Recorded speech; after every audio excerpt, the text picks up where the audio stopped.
2. Round 2. Second episode of the day. We're knocking them out.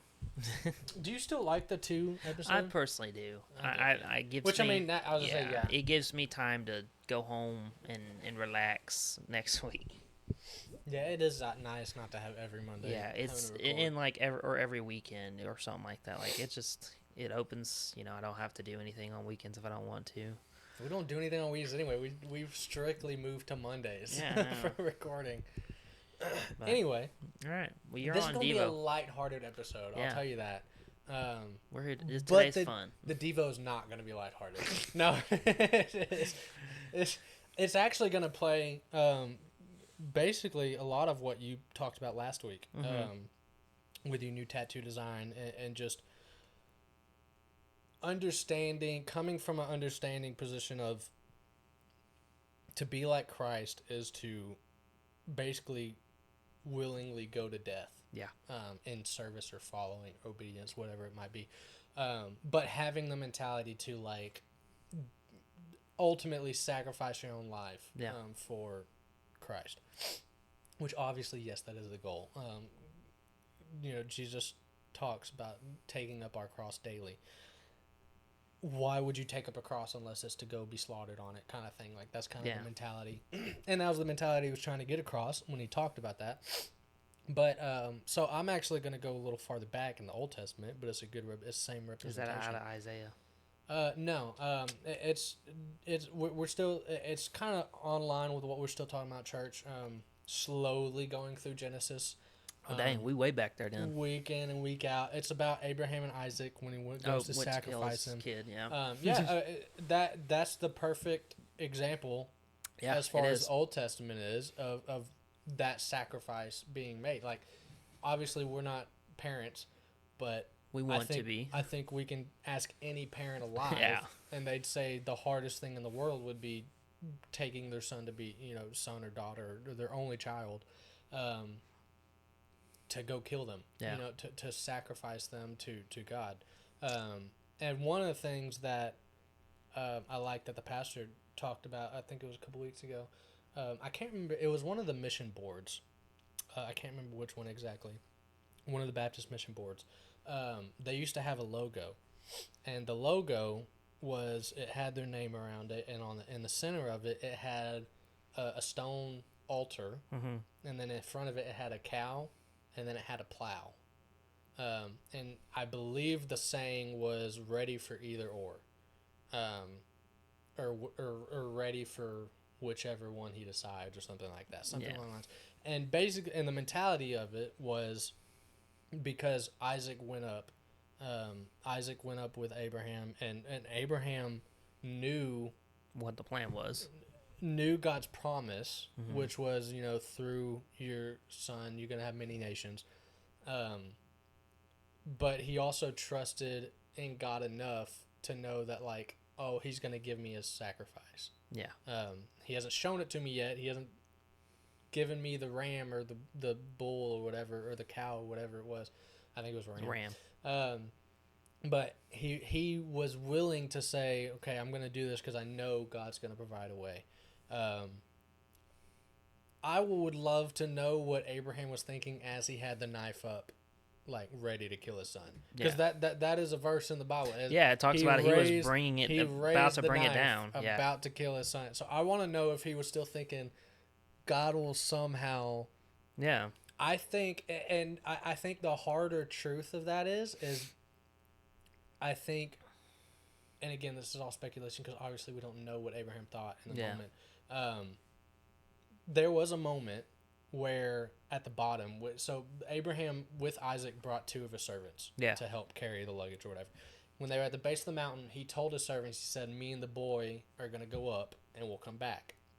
Now, theologians kind of split sometimes on this. Some people think that he was lying to his servants, saying, oh, we'll come back, because obviously he's like, well, if I'm going to go kill my son, then we won't come back. But he didn't want, basically theologians think, like, some think that, oh, he didn't want to tell them. Yeah. He didn't want to tip off to them that, like, his son might not come back. Yeah. Isaac might not come back.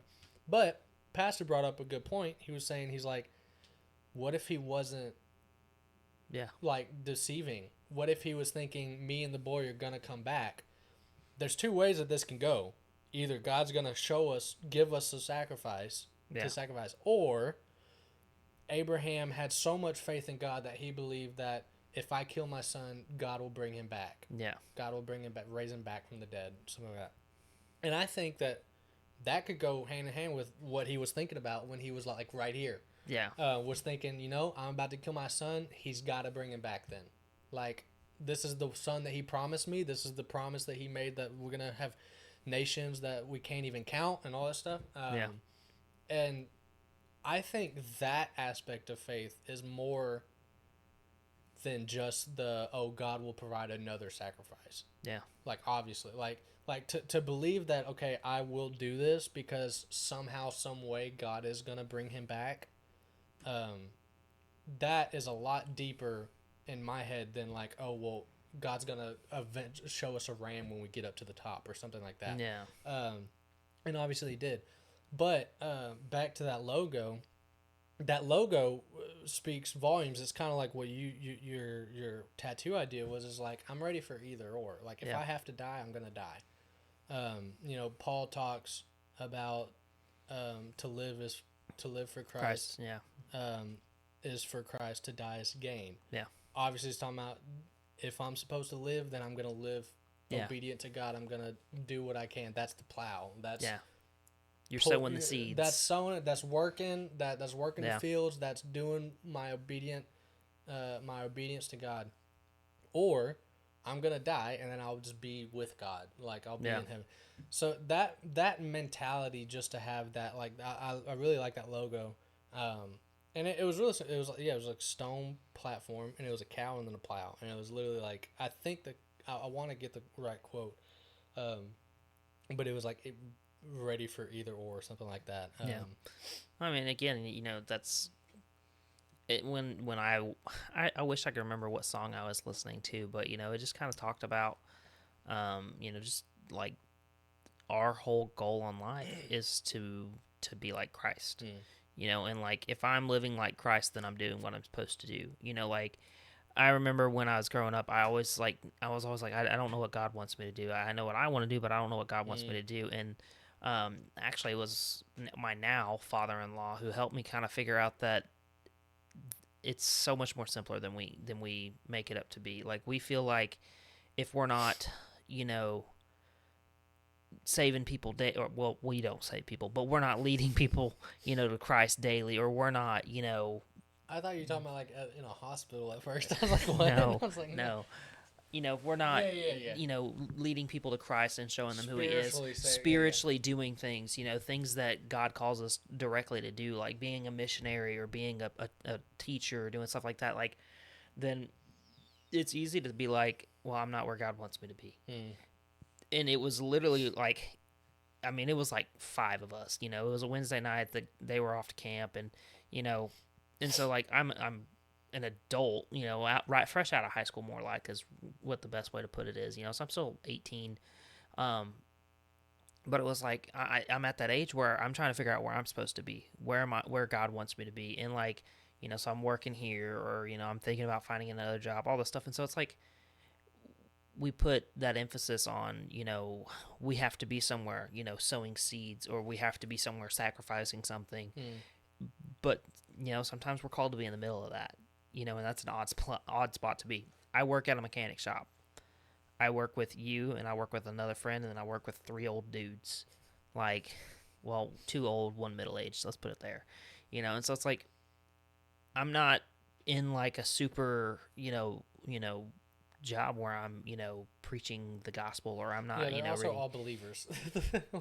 Yeah, to an extent. There's, they believe different things, as in like the actual religion that they believe, being Catholic and, some things, but still along the same lines, kind of.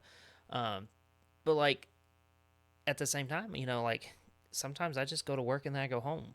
And so it's like, I can easily feel like I'm not where I'm supposed to be. And he put it this simple. It was literally like, it took us a group of guys, stupid high school kids, and some other guys that are fresh out of high school. Like, we're like, we don't know, and he's like, if you're doing what God, like, if you're following God, as in you're doing what He's called you to do, which is to live a life like Him, to try to be like him, then you're in his will. Mm. You're doing his will. And so, cause like, and it wasn't like I'm trying to find my dream job of where I'm supposed to be, that I can always feel like I'm drawing closer to God and doing his work, and I can do that anywhere. Mm. So it's like being like, I don't think I'm going to go to work tomorrow and be persecuted and have to carry a cross and kill myself, and do all this stuff. Like, I don't think that's what's going to happen tomorrow. But to live, like you say, like Abraham and Isaac, to be, I mean, he had a kid, and one day he's like, yo, go kill your kid for me. And I mean, granted, like the end of the story, we know the end of the story where, it says that an angel of the Lord was sent to stop him. So he's going. I mean, in my mind, I'm picturing like he's not just like here, and like kind of holding back. Like, no, he's going for it, because it says it comes down and stops him. So it's like he's doing this, and it's like that's wild to think. But like again, being prepared to do just whatever he's called me to do. Now, I don't think God's going to call me to sacrifice my child when that comes time. I think that was a bigger an example back in the day for that. I don't think that's what he's calling me to do, just so you know. Yeah, I don't think so. I think that mentality is good when you don't, not just spiritually, but like career-wise. Yeah. Like, I struggled with this for years. Was like, oh, I need to, like, when I was kind of early in college, I was like, oh, I don't know what I need to do, or I don't know what I'm going to be doing in my life, basically. Struggling with, like, what degree path to follow, stuff like that. And ultimately, it's true. Yes, like, I got my degrees in ministry, and I would love to be there eventually. Whether it's with a church or doing my own or whatever. But when I moved back here, I had started to feel like, oh, this is a big setback because I'm not like where I'm supposed to be, kind of thing. Yeah. Like, that was kind of like the mentality. You did it again. Sorry. Yes, there were absolutely like things immediately that I noticed that were good when I moved back, like getting back around friends and family and stuff like that. But I still had that mentality of like, is this where I need to be? Like, yeah. I think I would have been better off in the city because the opportunities were better and stuff like that. Yeah. And ultimately, and it crept even more in my head whenever, I went months without getting any job opportunities or anything like that. And then, Brandon, if you listen to this, don't take this personally, but like settling for the job that I have now. Yeah. Because he knows it. Obviously, everyone knows it. Like, it wasn't what I wanted to do.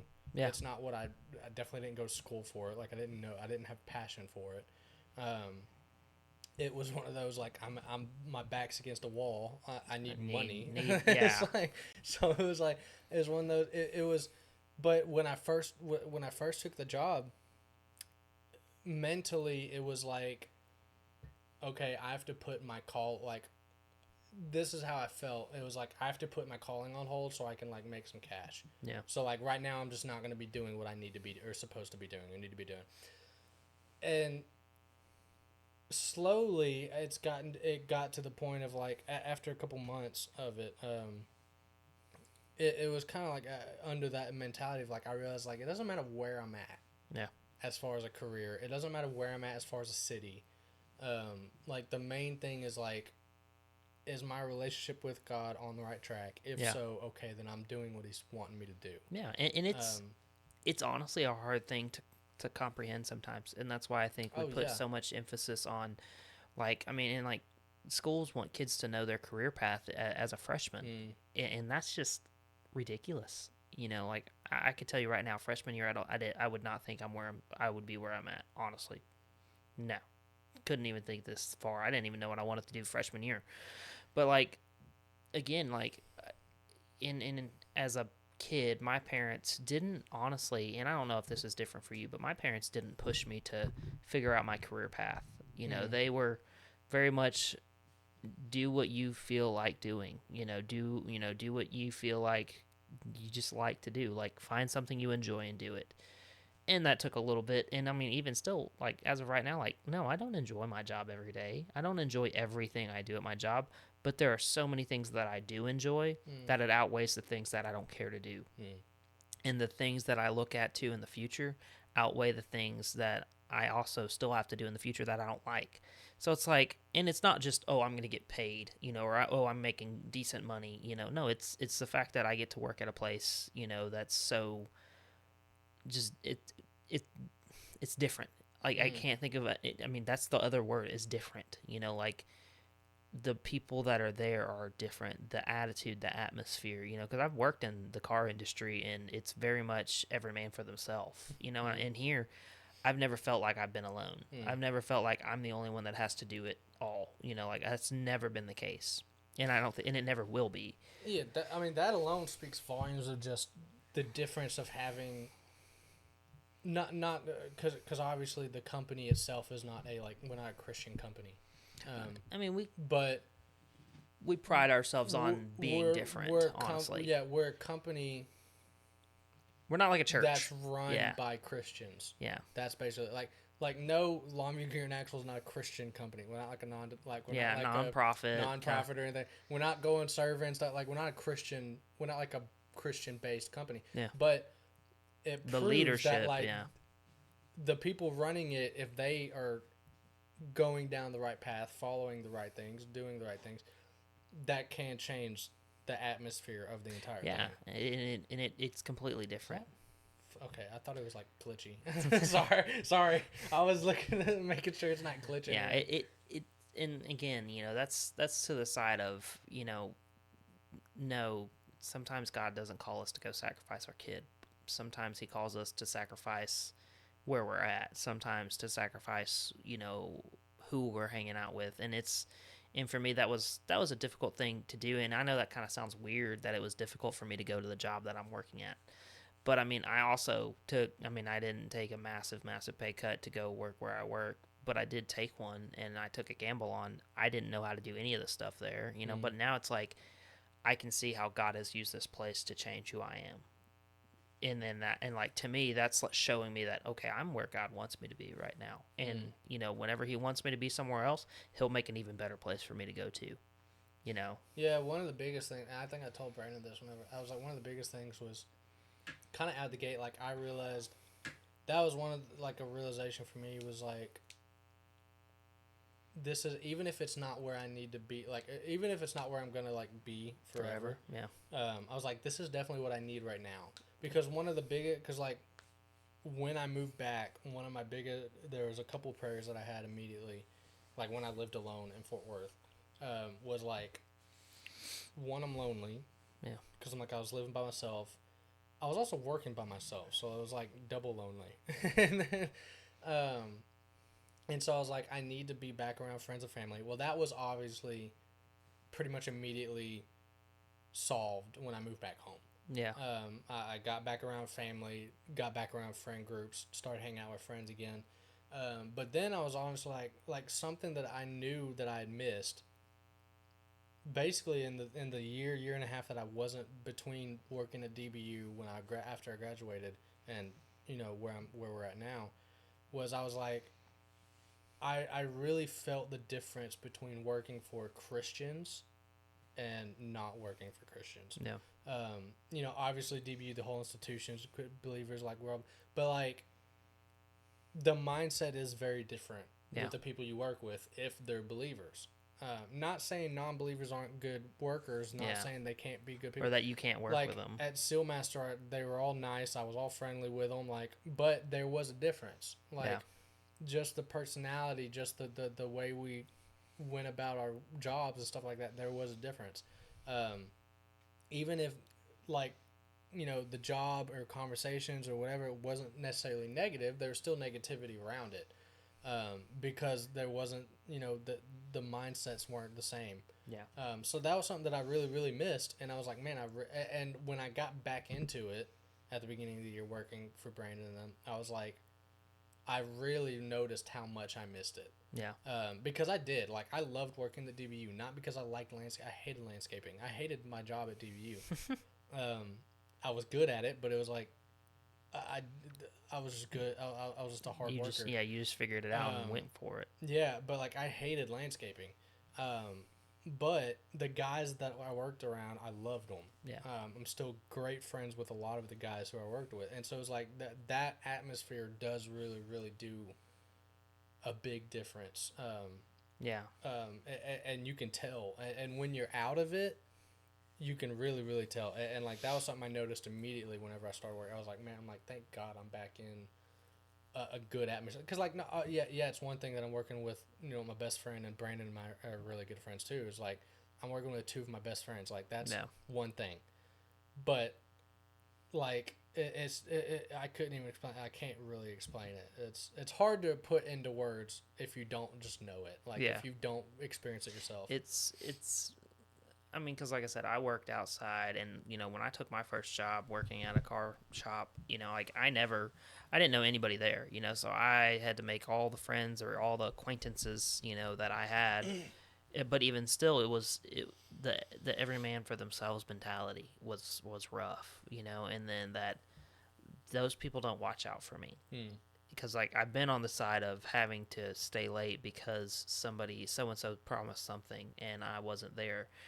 In here, I've never worked past 5 o'clock without, like it being something special, or like it being like, oh, because I promised this out, I need you to stay late. No, it's like, hey, I'm going to offer this to you and we'll compensate you for it, or we'll do this, how do you feel about like, we need that whatever done. Do you want to do that? And so it's like, I've been on both sides, and like, and I get that that's like a really small thing, but it was like, even still, like it wasn't, like I could have just easily said no. I want to go home. Yeah. And they wouldn't have been mad at me. They would have been like, okay, the customer's just gonna have to wait. Whatever. Yeah, even small stuff like that. Yeah. Like it builds up to like, cause like if you don't have that, if you have the opposite of that, those small things build up negatively and just pile up and pile up. Yeah. So. All right. Well, I'm glad that we get to work together, and then it changes, your mentality. And, yeah, it's fun, except when PTOs don't want to work with me. I can't believe you spent that long, and I just walked over there. No, that I'm not even talking about that. That was, we're not even gonna get into that. I'm talking about the daggum screws for the other one. Whatever. The bolts for the other one were pissing me off, but I was literally like, when you came over, we're not even gonna get in that because I'm gonna look like an idiot. But no, that was ridiculous. I was like, I definitely need a monster because I'm like, I'm already dragging. It's only 9 o'clock. I'm like, It was a long day. It was a long day today. Give me your phone. I need to. All right. So I need to go into our. I'm going to kick this one off with one of the most simplest ones that I did not recognize. Did you know that? No. Oh, okay. No. This is one that like it's a saying. So like what we're doing is things. So you did research. You did. No, I just literally started thinking of ones that like I kind of had heard. So and then, like, yeah. Before you get into it, so we're doing a segment. A lot of podcasts do this. I think they're hilarious. Some of them are really funny. You see them on. It's super popular trend on TikTok. I was today years old when I learned this basically, and it's kind of like that. Was it called the Mandela effect? Yeah. It's basically like that, where it's like you think one thing and it's just. Yeah, and see, like mine's a saying. It's not like it's an imagery thing like some of the ones that you had, or the one that I just saw. It's mind your P's and Q's. I literally didn't understand that for years. And, like, did you ever get told that when you were a kid? You like you're about to go somewhere, they're like, mind your P's and Q's. I'm like, what do you mean Q's? And like, and then finally, like one day, I'm like, I said please and thank you, and I'm like, oh my gosh. Literally, like light bulb, like, and it was like, cause like I had been told it, and like I don't think my parents really ever told me to do that, but like, yeah, I don't know if I think I had some teachers that were like, yeah, it was like we were gonna go to like the library, and they're like, all right, you need to mind your P's and Q's. There's gonna be other people, and I was always just like, what does she mean P's and Q's? And then literally like one day, I think I was like ordering something, I'm like, please and thank you, and like I guess I like emphasize that Q even though it's a Y, and I'm like, oh my gosh, that's what that means. I will say, so I have like 13 or 14. Yeah. Didn't fact check any of them, so I could be talking to my butt. I don't know. Like on some of these. I know some of these are legit, but some of them I don't even know. I just thought they were funny or like interesting. Yeah. So if they're wrong, I mean, tell me I'm wrong. I don't know. It'll give you a reason to write in the comments. There you go. But first one. Now I knew this one after the fact. It's about SpongeBob. Yeah. While I was watching the show, No, it never clicked for me either. But I did know it, and I have another one about SpongeBob too. But I did know it after because I think I'd seen someone talk about it. And it's that I was today years old when I realized that the Krusty Krab was a crab trap. Yeah. I never knew that. I never recognized it. Yeah. Never put two together. High school was, I think, when I figured that out.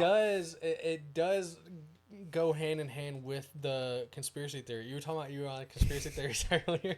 Yeah, I've been getting bored at work, so I started listening to conspiracy theories. It goes hand in hand with the conspiracy theory about the Krabby Patties. Have you heard about that one? No. So there's a conspiracy theory. Oh, like there's crabs and crab meat. Yeah, I've heard about that. Yeah. It tracks because Mr. Krabs crab. is like the only crab that you ever see in all the Bikini Bottom, and so the crab trap makes sense with that the whole conspiracy theory. I mean, I understood the chum bucket one. It's because it was the chum bucket. See, I never even registered. And it's literally a chum bucket. They just shovel. I never even registered that until there's so many years later. Yeah, the crab one. I think high school. It took me till high school, and I was I saw it. Yeah, I think I might have saw it like a post or something. Yeah, like someone posted it. So the next one, I was 2 years old when I found out Flo Rida is just Florida split into 2 words. That's just stupid. It's just stupid. I mean, I don't think I realized that until years later. Like, I didn't listen to Flo Rida unless he had a song on the radio when I was in high school. That was probably the only time I ever listened to him. There's one song that popped into my head right now, and I bet we're thinking the same song if I said it. But yeah, I was like, I don't think I ever put. To me, I'm like, why does it matter? Yeah, why does it matter? Is he from Florida? That's what I don't understand. I don't know. So this is actually one that I'm interested to see. It does track. It says, How old were you when you found out that the lines in the bottom of the freezer were made to stand meat up? And see, here's where I disagree with that one. Why do I have a metal piece on top? I can't. Well, you can move it. I have not in my fridge, which I mean, I don't have like a bougie fridge, you know. Fridge or freezer? Freezer. Sorry, because it's talking about a freezer. Yeah. I don't have a bougie freezer, you know. It's a fridge freezer combo, you know, just regular. I'm a regular person, but like. It's not huge. I mean, you've seen it. I'd say it's like pushing large, but it's not. Yeah. But like the one at work has it, right? But it doesn't have that metal grate across. I feel like they've changed that. Well, when I lived in the Arlington house with Clay and Christian, your wife is calling you. Oh. You might want to go ahead and. Yeah, give me 2 seconds. Yeah.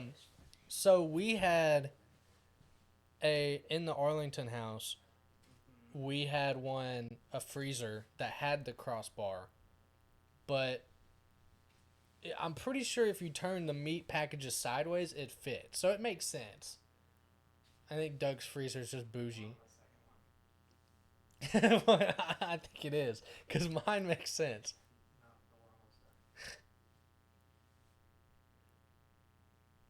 Sorry, Emily. We're taking time. No, so my freezer, the one we had in Arlington, I'm pretty sure if you had the meat sideways, like not standing straight up, but like it fit under it. Yeah, mine will fit. So you can do it sideways. I can lay it flat, and if I took the piece out, then yeah, I could stand. Well, you know how like the meat packages, they're rectangle, they're not squares, they're rectangle. So like don't go sideways. No, I think it's not. Work. It's not tall enough. There's no way. No way. It's just a weird fridge. Freezer. It's not like a bougie one at all. So I was today years old. So this one I don't really relate to. I was today years old when I found out that the sides of juice boxes. So you know, on a juice box, the little triangle, that's for kids to hold. See, I thought it was to open them. The juice. See, I never drank juice boxes like that, so I didn't really like. I didn't either. But it does make sense if a kid's grabbing. Oh, yeah. A kid's doing so that it's to not squeeze out the juice. I think we grew up on the jugs that were absolutely disgusting. I mean, we grew up in Capri Suns. And the jugs. Sunny D's. That was about it. All I can think about is the acid reflux. This one messed me up because I didn't even know this one until like the other night. How old were you when you realized that Uncle Phil was the voice of Shredder on the I didn't even know he was. I didn't either. Thinking about it, like that doesn't make any sense to me because like the voices were so different. Yeah. But I bet you now if I go back to clips, like it would make sense because it sounded. But yeah, Uncle Phil was the voice of Shredder. The OG shredder, the cart to OG Yeah. shredder. All right, so this one, again, I don't really relate to this because I've never been on dating sites. But I was today years old when I realized that the Tinder logo is a flame because you get matches. That makes so much sense. That one tracks. What's funny too is they have David Schwimmer on the Tinder profile. I don't know why David Schwimmer is the I mean, that tracks. profile picture, but no, yeah, it makes sense. I never used Tinder, so I didn't know that. But this one. Now again, I don't track with this because I don't drink. But you do a little bit, so you might track with it. It depends. I was 2 years old when I found out that the lines on Solo cups are measurement marks. Okay, I'm not an alcoholic. No. I've never used Solo cups for anything. I'm not saying you're not alcoholic. Drinking wise. But the line, it makes so much. So you know how you have lines on the Solo cups. Yeah, right? yeah. So you have a very bottom, like where Little, there's an indentation line. Yeah. That's for liquor. That's a shot of liquor. I mean, that tracks. There's a line about 1.5 inches up of that. That's a wine mark. I have never seen anybody drink wine in and then red you have Solo like the cups. 2 or 3 different marks on the top, like the ripple marks on the top. That like one of those lines is for beer. I mean, that makes sense.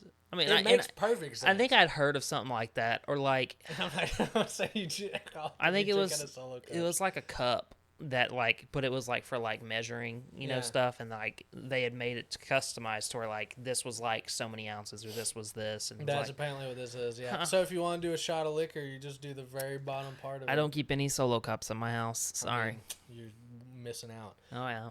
I was 8 years old when I found out that if you're not there, you're square because you're not around. I literally didn't even know that. Yeah, I didn't know that at all. Have you ever heard? Has anyone ever said that? Yeah. Freaking nerds say that. Yeah, like they're like, if you're not there, you're square. Yeah, be there or be square. That's what be I there heard or be all the square. time. Never knew it was because you're not around. Makes perfect sense. Yeah, but, no, never knew that either. Nerd, so I always just thought they were calling me a offense to square. anyone who ever said that. Yeah, but I always thought they were just calling me a square, and that squares were lame or something. I thought being called a square was because you were like you were in a box. You were sharp, like you were rigid, kind of thing. I think that was kind of like my mentality. Yeah, it didn't make sense at all. Like you didn't cut corners. I definitely didn't think it was because you were not around. Yeah, no, not a clue. Sense. Didn't know that at all. Okay, I was today years old when I found out when someone says hold your horses, they're telling me to be stable. I didn't know that one at all either. So someone says hold your horses, they're telling you to be stable. Yeah, I mean, it makes perfect sense. Yeah. Never thought of it whenever I never knew understood of hold your horses. I was like, that doesn't make any sense whatsoever. But yeah, it's trying to tell you to be stable. You're gonna start using these now? Well, like I'm trying to think of the one that like my dad always used to be like in the car and I'd be like, where are we going? He'd be like, just ride, Clyde. And I'm pretty sure now that's a reference to Bonnie and Clyde. But then I'm thinking they died in a hill of gunfire. I mean, yeah, it makes sense. Just ride, Clyde. Yeah. It makes sense, but I don't want to die in a hill of gunfire. This one, I knew this one, but the way they said it was just funny to me. I was 2 years old when I realized that the numbers on toaster are minutes, not levels of toastiness. I did not know that, actually. But the fact that they say levels of toastiness, who the crap are you to say levels of toastiness? You didn't know that they were minutes? Well, like, okay, so... I knew that one. I knew that one from, like, when I was young. Yeah, no. Not a clue. They are minutes. They are not levels of toastiness. That's why, when I want my toast a nice crisp 3, or a nice brown 3 on both sides, it came out burnt. Yeah, it's minutes, not why? Who needs to toast something for 6 minutes? I don't know. I am surprised that you can go up to like 6-7 minutes on a toaster because that doesn't make any sense. I'm pretty sure ours went to 8. For anything, nothing on earth can survive 6 to 7 minutes in a toaster. It's gonna be crisp. It's not. You're gonna pull out ash. That's what you're pulling out. It doesn't make sense. But yeah, I knew that one. I just thought the level of toastiness, it cracked me up. How old were you when you learned that bar stood for beer and alcohol room? I didn't know that at all. I don't know if that's true or not. Like, that seems like one of those that might not be true. But it makes sense. It could track. I mean, yeah, beer and alcohol room, and it tracks. I never knew that. I would like for that to be true just because it makes sense. Yeah. Here's another SpongeBob one. How old were you when you found out that the houses in Bikini Bottom are car mufflers that fell into ocean due to pollution. No, okay. So now this is weird. I recognize they were car mufflers. I did not. I did not think about pollution. Yeah, why'd you think they were there? Just cause? I don't know. I recognized that like it looked really familiar and that it looked like a muffler. Yeah, see that proves that you were a grease monkey when you were a kid. I had no recognition of that they were car mufflers. That one, like it, like I would never like. Cause here's my thing. Like, I mean, realistically, we ain't dumping car mufflers into the ocean. You never know. Someone might. Maybe. I guess there's a company. But apparently, yeah, that the car mufflers for pollution. Huh. I was 2 years old when I realized your pizza box actually folds into a stand. That one I didn't know at all. I did recognize that the little tables, yeah, the tray, and the little things, those made sense to me. The center tray, or whatever it is. I've never tried to fold a pizza box as to his table to a stand. Those away. Yeah, you can fold it upside down. Basically, put the top under the bottom, and it makes it I would assume. I mean, yeah. As long as the sides don't fold out, yeah, I guess it works. But to me, like, what's the point? What's the point? I'm just gonna pull the pizza out and eat it. The only point I can see is to not get the greasiness, I guess, on your table. Yeah. Wasn't that what the little triangle thing was for, though? Anyway, the little triangle kept it from the top of the box pushing down onto the pizza, and then everything stuck to that. I didn't even realize that. Yeah, honestly, that's the only thing I knew about it. That's because I worked at Pizza Hut for like 6 months. This is my last one. This one made me laugh. I was 2 years old when I found out that the lyrics to "Who Let the Dogs Out" is "Who said this whole time I've been barking." So someone was singing that song, "Who Let the Dogs Out," and they were going, "Woo, woo." They were barking instead of saying who for "Who Let the Dogs Out." They're just mentally thinking about someone just barking. Like, what if you're like in a group setting, like hanging out with, and you just start barking, and people like look at you like you're an idiot. Like, I could see that. Though. That made me laugh. I'm almost positive that as a kid when they played did you bark? Oh yeah, I'm positive that I did. I didn't bark. I'm pretty sure I always knew it was who. Because I mean, it said like. I mean, I guess it sounds maybe like a bark. I don't know. I mean, I was talking. This is elementary. Was the last time I remember that song? I mean, I didn't really listen to the song that much anyway, but yeah, no, just this whole time I've been barking. That mental image was hysterical for me. That was the last one I had. Oh, I never knew that. Some of those are pretty daggum good because some of those are like they really make you scratch your head. Some are just stupid. But no, those are. I like doing those kind of like. I like finding those. Those to me are like the. The life hack stuff. Yeah. Like, the life hacks. When you find some good life hacks, they're really good. Speaking of, did you know that if you hold the space bar on your phone, whenever you can move it as a cursor? Yeah. I didn't know that until Emily showed me that. One of these weeks we can do this actually. We can do because I know there's a ton of life hacks for like iPhone. We can do that and educate each other or the few people who are watching probably. Yeah. So. I think Clay said he watched the video. He did because he commented on my Instagram. He said he's real. I'm talking about you, talking about Doug. He said I'm watching it right now. He said he's real. I said yes he is. You could have been watching him for weeks now. Listening to me for months. Christian believes you now. Or no, I'm sorry. Clay believes you because he saw you. Christian might still not believe you. Yeah, well, he's pretty skeptical. Yeah. From what I understand. He's a flat earther, so who knows? Is that serious? Yeah. Well, to be honest, I don't know. Because Christian loves to kind of play devil's advocate, but he also really believes in some really weird stuff. Like he said he kind of gives you percentages. I'm a 23% flat earther. He's no. He's more like 95% flat earther for I think. He's 90 to 95%. He told me this. He's 90 to 95% sure that lizard people run the world. Like he actually believes in lizard people. He's pretty positive of the whole Antarctica.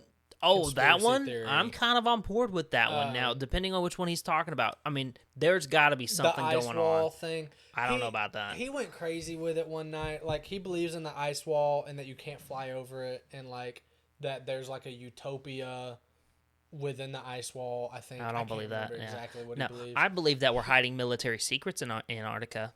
Oh, he would probably definitely back that. That one But I can back up he's with like some facts. I think he believes in like it's like utopia over there or something No, like it's that. just cold. Yeah, I'm pretty sure he's a flat earther. I think we too. just need to do conspiracy theories with him one day. Just call him up on Oh the yeah, phone. he would love it. Yeah, he could probably do it. He could talk all kinds about it, conspiracy theories. I can't believe he's partially a flat earther. I think he is. I think his majority. I think majority of his mentality is like he believes in it because he doesn't believe because I remember me, him, and Clay had like a long like a 3 hour conversation and we went all about this stuff. He doesn't trust. He doesn't not that he doesn't believe science, but he doesn't trust science because he believes that lizard people Around the world. run the world. Therefore, our history and science that we've been learning our entire lives is wrong. It's what they want you to believe. So it's not true. So it's not.